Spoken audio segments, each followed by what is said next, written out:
Hello, I'm Conor Meade, and we're here today at the 2015 Canadian Science Policy Conference. And joining me right now is Dr. Robin Winsor, the President and CEO of Cybera, the not-for-profit technology-neutral agency that operates and manages Alberta's research and education network. So Dr. Winsor, thank you so much for joining me today. It's an absolute pleasure to have you. Pleasure to be here. Excellent. So why don't we start? Can you tell us a little bit about Cybera? What makes it important and what makes it unique? Sure. So we partner with Canary, our federal counterparts that run the national backbone for the research and education network. And then in each province, there's a peripheral nervous system, if you will, of the research and education network. So we are that for Alberta. In Ontario, it would be Orion, BCNet, and BC. There's, like anything else in Canada, there's four big ones: BCNet, Orion, RISC in Quebec, and us in Alberta, and then other smaller ones. All of us connect the universities. The larger ones reach out further and connect the colleges, the schools, and in our case, business incubators. We also run cloud services on top of that. And perhaps unique to Cybera is that we also do policy. So we advise Government of Canada, Government of Alberta, when the CRTC makes a call for how are we going to affect the connectivity of Canadians through policy decisions. We write briefs, we get in front of them in Gatineau and testify, and CRTC tells us that they like having us there because we're not a telco trying to sell something, and we're not an academic trying to write a paper. We're just looking out for the public interest and trying to figure out where that fits. It's very rewarding. Absolutely, and it's interesting as well. I wonder, could you tell me a bit about maybe it's the history of the organization or specific decisions that have been made, but how come Cybera is unique among similar organizations in having policy advice as part of its mandate? Basically, it's a question of how we can have the most influence. So I joined Cybera 6 years ago, and we had a relatively small membership at that time, about 7 members. Today we have 72. And we are doing more and more services on top, as many of our other organizations do. The reason that we go after policy is that if we can connect another school or a college or a business incubator, help an entrepreneur, help a researcher, that's great. But if we can get the CRTC to open up access, that's a system-wide win, and it connects everybody in Alberta. And indeed, there's really no borders on those things. It connects everybody in Canada. So those large wins can't be our entire focus. We, of course, celebrate every time we connect another college. But when a policy change comes through, that's important, and that's why we're here at the Canadian Science Policy Conference. It's a very important event for us. Excellent. Then thank you for saying so. So one of our major themes at the conference this year has been the importance of evidence-driven decision-making in public policy. So I wonder if you could offer your thoughts on what we can do, especially in light of our new federal government, what policy steps we can take to implement evidence-driven decision-making in public policy at the federal and other levels of government. Sure. Evidence-based decisions in policy are very important because it's the best decisions that you can make. Two things are key.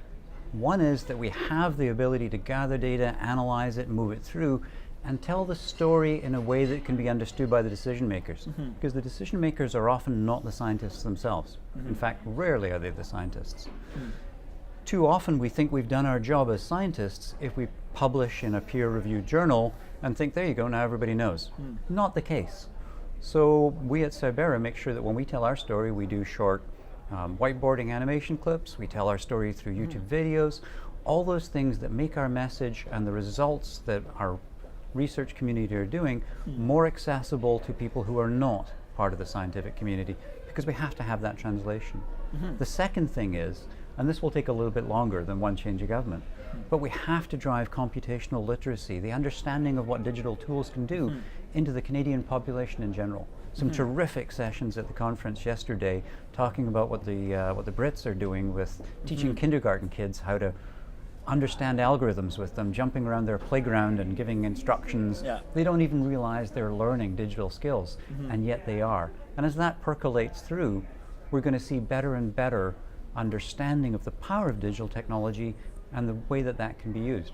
Of course, there's one element of it that we can't necessarily address, and that is that a politician who decides based on scientific evidence available to them, but on the other hand polling information that says the public doesn't care and would rather do something else, that politician's making a data-driven decision too. It's just not all the scientific data.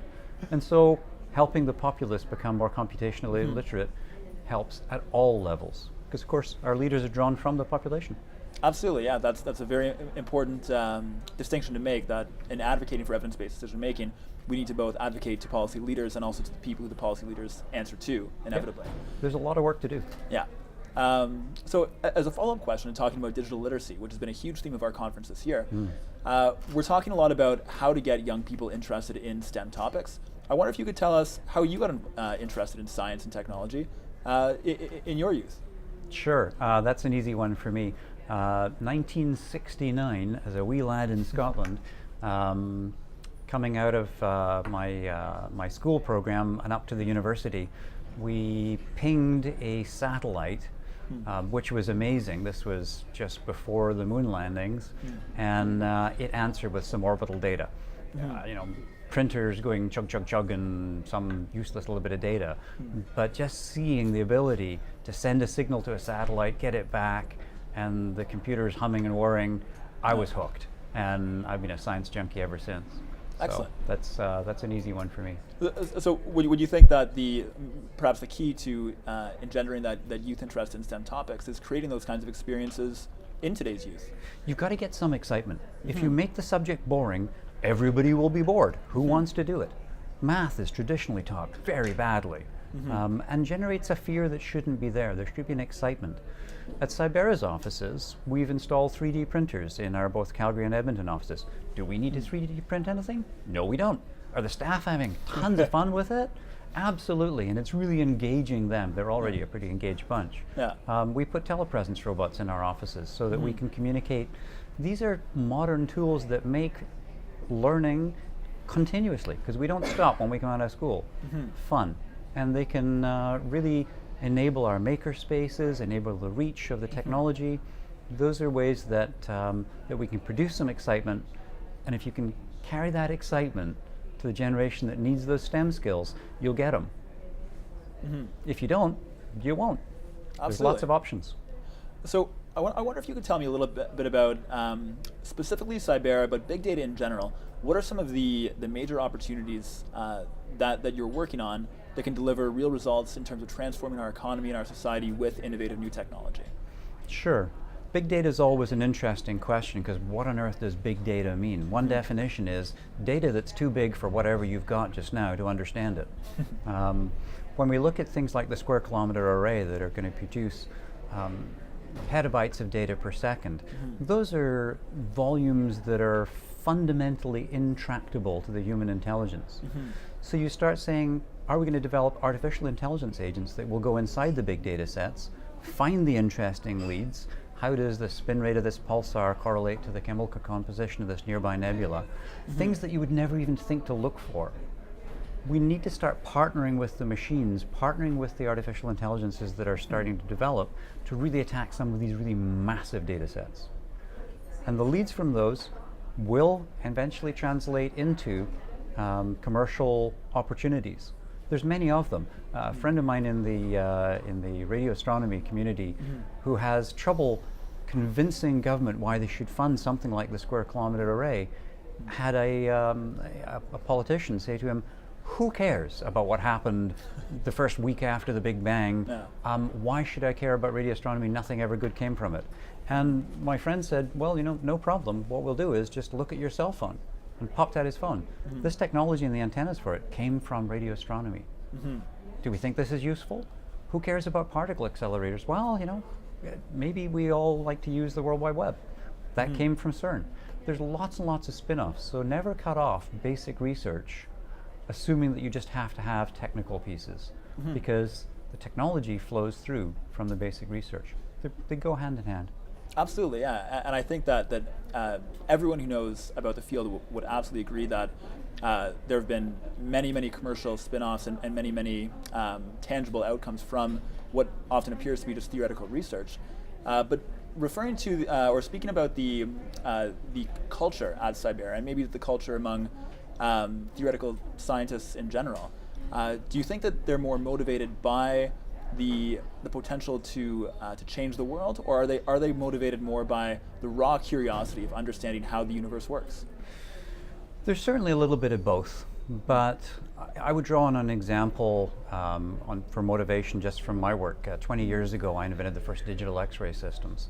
And I know that a lot of people working with me at the time were motivated by building something that was doing a real positive impact for public health. We outsourced our manufacturing to an optoelectronics plant up in Midland, Ontario. And they also built the terrain recognition system for cruise missiles. And the workers on the line, whether they were building the medical device or the cruise missile, were doing much the same task. But people, seeing that they could have the choice, wanted to move from the missile line to the medical device line, because at the end of the day, they wanted to say that they worked on something that benefited their fellow man. And I think that's pretty common to everybody. If you can find a way to contribute to society, it's a rare person who won't find that pretty interesting. And I think you'll find that drive very common among the delegates at this conference. Absolutely, yeah, and we've definitely had that experience. So my final question before we wrap up, for all of our viewers who would like to learn more about some of the topics we discussed, more about your work, more about Cybera, where can we find you online? We have a terrific website at cybera.ca. Don't go to cybera.com. There's an American firm who does, networky things, and they're not us. But cybera.ca, we believe in totally open transparency, all the metrics. You can find out what we did in the last 5 minutes by just looking at our dashboard. Excellent. Well, we'll include that link in the description of this video when it goes online. So once again, thank you so much, Dr. Winsor, for joining us, and we hope that you enjoy the rest of your conference. Pleasure. Thank you.